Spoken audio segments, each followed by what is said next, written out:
Hello everyone, welcome to my channel. If you haven't already done so, please subscribe and hit that bell notification button so that you will always know when I upload a video. So today this video is a tag video that I'm doing with a fellow YouTuber by the name of Mrs Vee.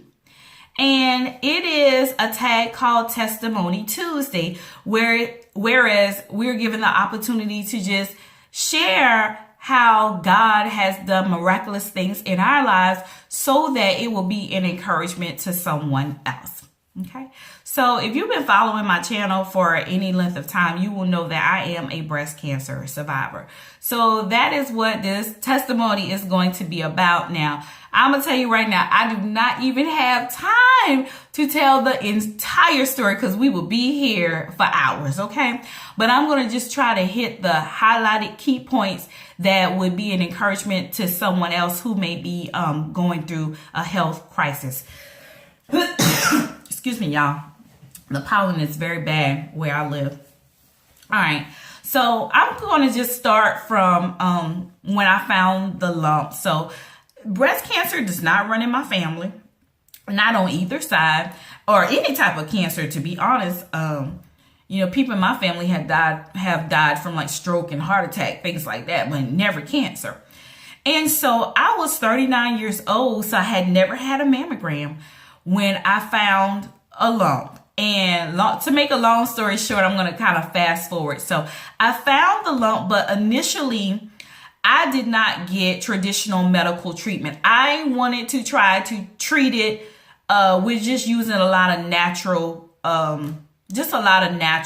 supplements and a lot of natural alternative methods.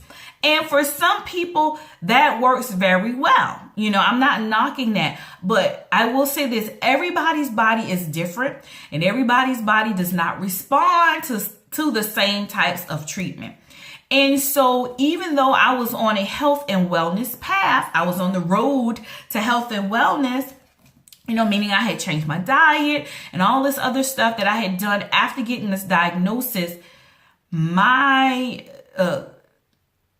state was not getting any better. Okay, the lump was not shrinking. The lump was getting bigger and bigger and bigger. And it got to the point where now this lump is so big that it is visible. It's like protruding from my breast and you can see it. And so I was diagnosed in February of 2014. And whenever you're diagnosed with cancer, they have to just give you all these different tests. And sometimes that takes some time. So by the time I got all of my tests done, it was in February. And so, but by this time, you know, when I got that diagnosis in February, you know, the first doctor's appointment when I was told that, you know, was very emotional because I was not expecting to hear that. But by the time they had run all the tests and they confirmed that, yes, this is truly cancer. You know what? My faith was strong because the Lord gave me one word. That's all you need is one word. And the word that the Lord gave me was Psalms 118:17, which simply says, I shall not die, but live and declare the works of the Lord. So once that scripture was spoken to my spirit, I just held on to that regardless of, you know, what factual information the doctors gave me. I always held on to the truth of God's word. And so when I finally got all of the tests done and now it's April, I went and I saw the oncologist and, you know, I told him that initially I did not want to do any type of traditional medicine such as the radiation, the chemotherapy and all that. I wanted to take it the natural way. And he was very honest with me. He said, Ms. Johnson, you know, I'm not in agreement with that. And he said, this lump that you have, it is very aggressive, it's moving at a fast pace. And he said, I'm going to give you 6 months. He said, in 6 months, you're going to be dead. And I said to him, no, sir. I didn't call the man a liar. I didn't rebuke him. I said, well, I understand that. I said, but no, I'm not going to be dead because I shall not die, but live to declare the works of the Lord. And, You know, I left that day, and like I said, I went on my veganism. I was taking natural supplements. I was doing all these natural things, and you know, I was getting in God's word. I was sowing the word in my heart, you know, but that tumor was still growing. It was getting bigger and bigger and bigger. And honestly, guys, by September, which from April to September is about 6 months, I was literally almost dead. Because not only was the tumor growing, but now it had become an open wound that had taken over my blood vessels, and now it's bleeding. You know, sometimes I would be in my bed, I'd be asleep, and I'd wake up in the middle of the night, and I'm laying in a pool of blood. And I just happen to have a towel with me. It's an old raggedy towel, because that's what we use to clean up the mess, okay? My husband, Lord knows I thank God for my husband.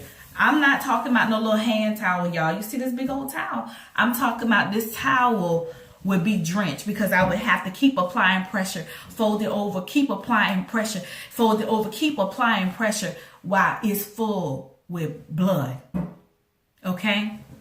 And so it got to the point where I was like, you know what? This ain't working, okay? This ain't working, and I'm gonna have to do something different. And so I knew that I didn't want to go to the doctors in my local areas, because, you know, sometimes the Lord does deal in your spirit, and you know that something is not right. And it's like the treatment that they wanted to give me, I knew that something ain't right about that. I just knew I was not gonna be able to tolerate that. So I prayed and I asked the Lord, you know, and like I said, I'm skipping a lot of stuff in the story because I don't want this video to be like all night long.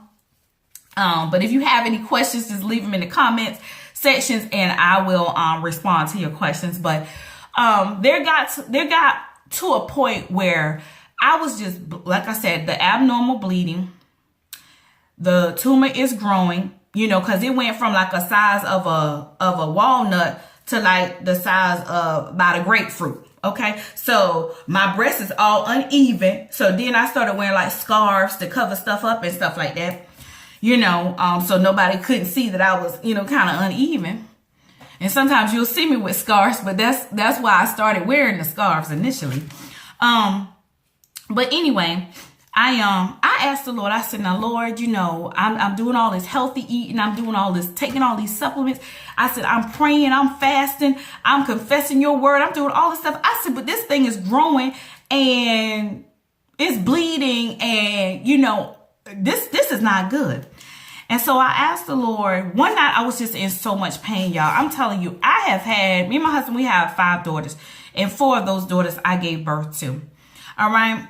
So I have had natural birth. I've had epidurals. I almost had a baby in the car. So I got a high tolerance for pain. And this is hard.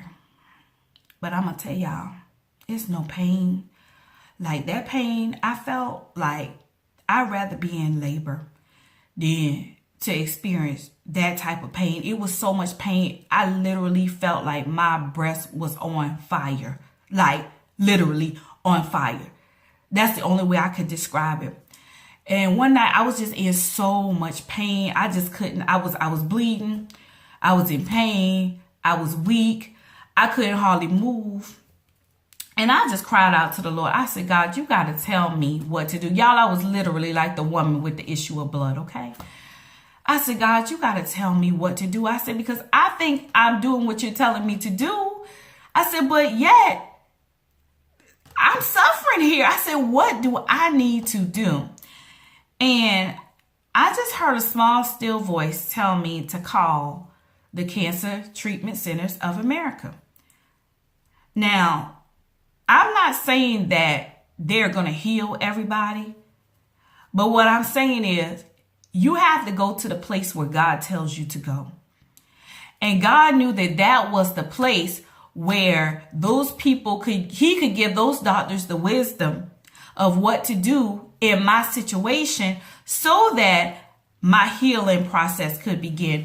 Because the treatment options that they wanted to offer me in my local area And looking back now, after going through treatments, had I done what they told me to do, we would not be having this conversation. I would not have survived that. Okay. And I think deep inside, something in me knew that. So that's why I refused the treatment. But, I should have sought out treatment options other places. I did. But like I said, I don't have time to talk to you tonight about why I chose not to do that. But I can say this. It was a dream. I had a dream that I misinterpreted. Okay. Because sometimes you can miss God. You can miss the warning signs that God gives us. And I did do that. But how about grace and mercy? Okay. Because he kept me here because he knew I wanted to hear from him correctly, but I was on the wrong path for a minute. But he got me on the right path. So, I called the Cancer Treatment Centers of America. And y'all, I think it was a Tuesday when I called them. Whenever I called them, I can't remember what night I called them, but whenever I called them, my appointment was that next Thursday. And so, but that Tuesday, now my appointment is that Thursday. That Tuesday, the week of my appointment, I was getting ready to go to work and I bent down to pick something up. And when I bent down to pick something up, I started this bleeding episode. And y'all, I was just bleeding so bad till I almost passed out. And I told my husband, I said, no. I said, call 911. Now, let me tell you something. See, just as my healing process was getting ready to begin, because see, now all these months I had been on the wrong path and I'm headed to death. And finally, God was able to give me direction to get me to the right place. And here come the devil. So they had to EMS me to a local hospital. And when I got to the hospital, the bleeding was just, when I tell you my breath, like the blood was just coming like this, like it was just spewing out blood. I don't mean to be graphic, but I have to be graphic because it may be somebody at home that's going through the same thing that I went through and you just sit home not doing nothing about it. You don't need to do that. You need to go get you some medical treatment. I'm for real. Okay. Because I don't want anyone to suffer like how I did. And I don't want you to lose your life. And even though you may be afraid, you still need to go to the doctor. Okay. So I went to this medical facility and they knew that I was trying to get to Atlanta for my appointment. And so the doctor, he was like, Miss Johnson, you are very ill. He was like, you really need to go to Atlanta. And they wanted to they wanted to ambulance me from the hospital to Atlanta. Now, from that hospital to Atlanta, it's like 5 hours. But that's how serious it was. He was like, you need help. And of course, he called the hospital. They would not take me because at that point, I'm not stable. So he just wrapped up the wound. He wrapped it up and he said, don't touch any of the bandages. You just get on your plane tomorrow and you go to Atlanta. And so that's what I did. I went home and that next day my mother came and she came to, to keep the kids because me and my husband was going. And I was walking real slow, y'all.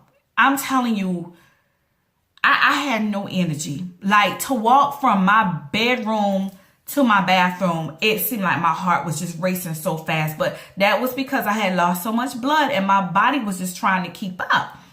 And so my mother, she was like, baby, you walking real slow. But my mother did not know that I was walking as fast as I could. And so I made it from my living room. I made it from my bedroom to the living room. I had to sit down and I had to rest. But I was really trying to hide it from my mother because I didn't want her to see how sick I really was. And so then, I made it from my living room to the car to get ready to go. And my mom was like, well, baby, you didn't say goodbye to the kids. You need to get out the car and come back. But she didn't know, y'all. I didn't have the strength. Y'all just give me a moment. Thank you, Jesus. I literally did not have the strength to get back out that car, to walk to my front porch, to say goodbye to my kids. So I just kind of waved at them. And I went, we went to the hospital. Not the hospital, went to the airport. I told my husband, get me a wheelchair. And he wheeled me through everything. And I'm sitting there, and the whole time, y'all, I am so weak. I feel like I'm about to pass out.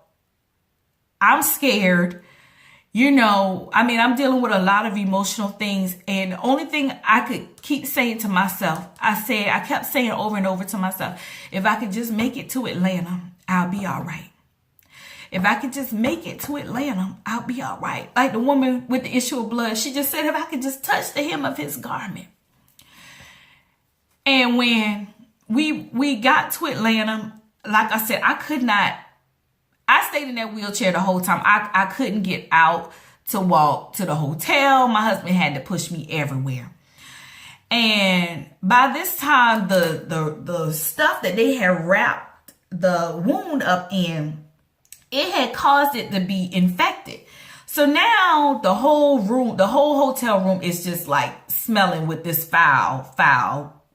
Oh my God, I can't even describe that odor to you, okay? So my husband, he was like, babe, I can't let you go anywhere like this. So he went and, you know, got some stuff and he cleaned me up. Cause yeah, I was too weak. I couldn't even get myself ready. Okay. My husband had to do everything to clean me up, help me get dressed so we could go to the hospital. My appointment was like 7 o'clock that morning. I was too weak to make it to that appointment. So I didn't get to my appointment till about 10 o'clock. And when you go to the cancer treatment centers, they have little shuttles and stuff that'll come and pick you up. And so when we got there, when they pulled up in front of the hospital, I was like, okay, I got enough strength. I said, I can walk in this place. I can walk in here. When I got off that little shuttle, y'all, I took maybe, and I counted it. I went back and did a video of, I don't know which video it is, but I counted those steps. It's maybe 30 steps. I don't know. But I could not make it to the front door of that place. I had to sit down on the bench and tell my husband to go get a wheelchair. And as long as I was like sitting and kind of laying, I was all right. I couldn't sit straight up because then my heart would start racing so much and I would feel like I was about to pass out.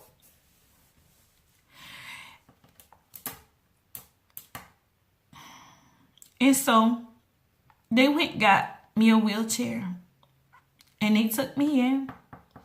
And I just kept saying, I was like, well, I'm here now. I know I'm going to be okay. I'm here now. I know I'm going to be okay.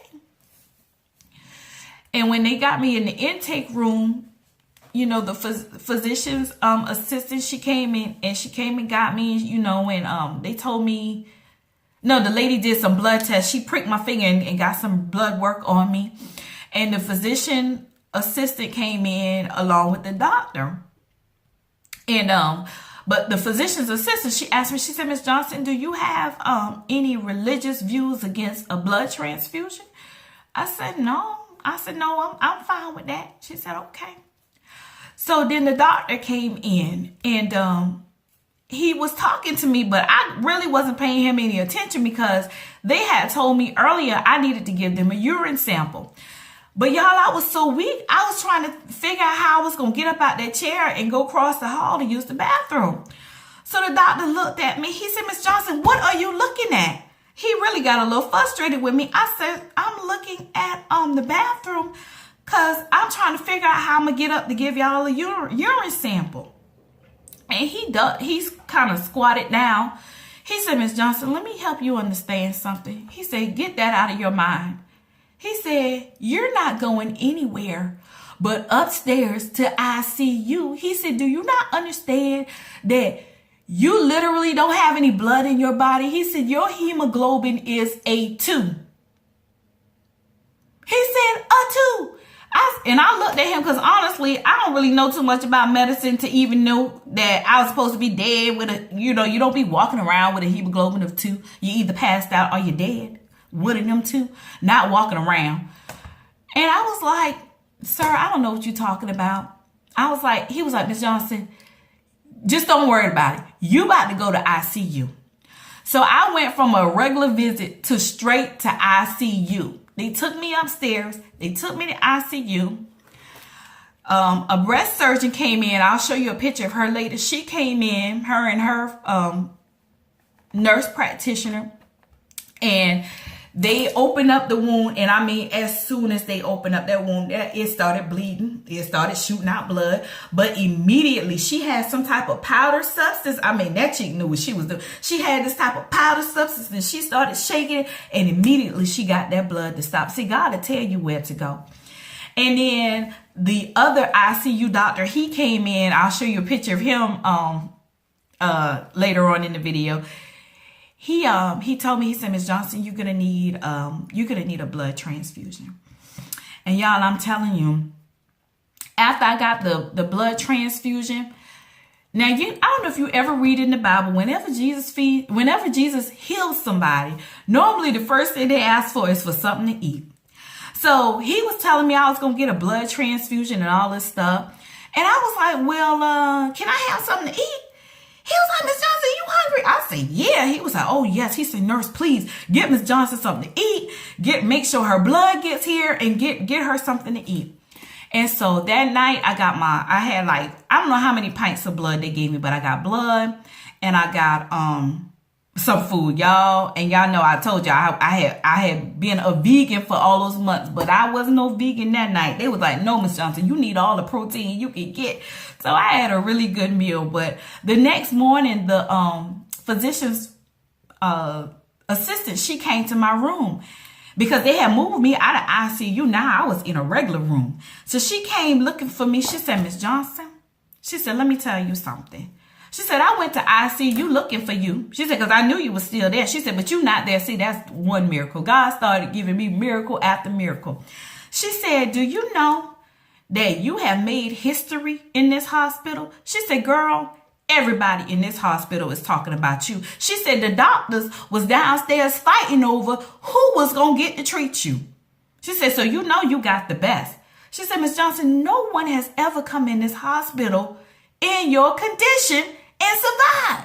She said, you have made history in this hospital. But it wasn't nothing but God, because I'm going to tell you, that Wednesday night when I was on the plane trying to get to Atlanta, my church, they said that the pastor, they have prayer on Wednesday night. Pastor told them, look here, all the prayer, we're going to be praying for Sister Johnson because she's dealing with the situation, and we're going to be praying. If it wasn't for, they asked me, they said, how did you get here? I said, I flew. It was like, you flew here? They was like, we don't understand how you didn't pass out on the plane. But let me tell you something, the prayers of the righteous, baby, the prayers of the righteous. And when, after I got out the hospital, because I stayed in the hospital for a couple of days, then I went to my doctor's appointment, and everything at the cancer treatment center, everything is right there on site. And I went to my doctor, good old Dr. McKnight. And one thing he told me, he said, Miss Johnson, he said, I know that you know God. He said, there ain't no doubt about that. He said, but this is what I want you to do. He said, I want you to trust the God in me, that he's going to tell me what to do in your specific situation. And I said, you know what? I can get with that. And he said, now, you know, you're going to have to do this chemo. He said, because we should have started chemo yesterday. I was like, I got you. I said, I understand. I said, whatever y'all tell me to do, I'm going to do it. And y'all, I'm going to tell you, I started chemo the next day because early that morning I had to have surgery. Let me see if you can see it right here where I have my little port. Okay, that's where they give you the chemo. I had to have the surgery to get that put in. And that later that evening, I had started my first chemo session, like around 5 o'clock that evening. And so I started the chemo. I prayed over that bad boy. I was like, you are not going to affect me. I'm not going to get sick. You know, you only going to do what you're supposed to do.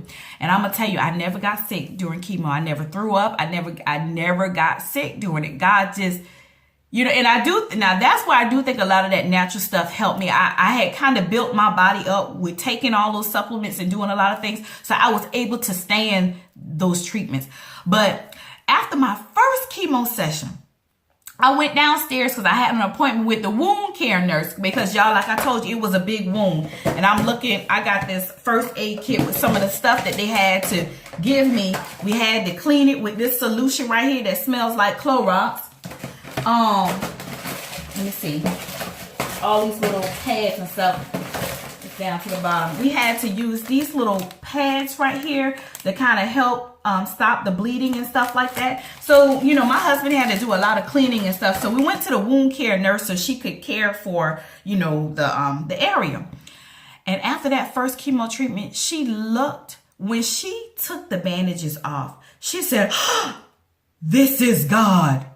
She said, this is God. She said, Miss Johnson, I have been doing this for some time. And she said, I know that chemo works. She said, I won't deny that. She said, but the chemo didn't do this. She said, God did this. In one chemo session, that thing had done shrunk down. Now, it didn't shrink all the way, but she could tell a night and day difference between when she saw me yesterday, before the chemo, and that next day, because I had to go see her every day. I ended up staying in the hospital, you know, or down there in Atlanta for almost 2 weeks. And it was supposed to be a 2-day trip, okay? Okay, and so after I did the chemo, it's like every time I would go there, they would check my cancer markers. They would be going down. They would be going down. They would be going down. So I got through the chemo. So now here come the surgery. They said, the doctor told me, she said, Miss Johnson, she said, this wound has taken over your body. She said, I'm not going to be able to save anything. You will not be able to have reconstruction surgery. She said, you just going to have a line, and I just want to prepare you for that. But my pastor had told me something when I first got to the hospital. He said, you know, your doctors are going to change their mind about something. He said, your doctors their plan is going to change. Well, it wasn't the oncologist plan that changed. But after I got through all of my chemo treatments, I went and saw the surgeon. And again, she reiterated, she's like, Miss Johnson, like I told you a few months ago, we're not going to be able to do anything because, you know, that tumor really invaded your whole breast. I'm not going to be able to save anything. You will not be able to have reconstruction surgery. But y'all, can I say but God? When she opened up the gown, her and her nurse practitioner, which I'll show you a picture of her, my sister from another mother.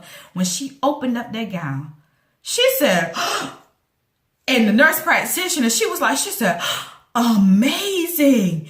She said, this is amazing. And Dr. Johnson, that was her name. She was like, wait a minute, Miss Johnson. She said, hold up. She was looking. She was like, you know what? She said, you will be able to have reconstruction. She said, I didn't think it would be anyway. She said, but you will. She said, I can work with this. Now, I chose not to have it, but she said that I could. So that was like, and then I remembered the word that my pastor had said that my doctors was going to have to change their plan. And she did. So after I had the surgery, I had a mastectomy, just one side, the right side. Then I had to have radiation. And I went through the radiation treatments. I think I had to have 26 radiation treatments, and I had to be in Atlanta for 6 weeks, and I could come home over the weekends. And during that time, my mother had a stroke. My oldest daughter was in the hospital. I mean, it's like we got attacked. It was just crazy. But anyway, God brought me through all of that. And finally, after the last radiation treatment, I think I had that in July, and I had an appointment maybe August for them to do all of my scans. And when they scanned me, y'all, that thing came back cancer-free. Cancer-free. And I still have to go back every 6 months. I go back every 3 months for a checkup, but every 6 months I get scans. And I've had several scans, and they've, you know, I've done some videos about that. And they've all come back cancer-free, cancer-free, cancer-free. And I give God the glory because he spared my life. But I do want to share just a couple of resources with you. I'll probably leave some pictures at the end, because this video is very long, but I hope it's helpful to someone. But this book right here by Novel Hayes, and I'll just leave a picture at the end. It's called How to Live and Not Die.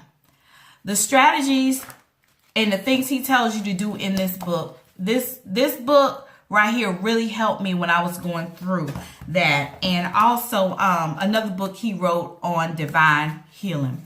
So I will leave some pictures at the end, guys. I hope that you enjoyed this video. I hope that it is encouraging to someone to know that God is Jehovah Rapha. He is your healer, okay? If he did it for me when they gave me 6 months to live, because I'm telling you, they gave me 6 months to live and I was dying.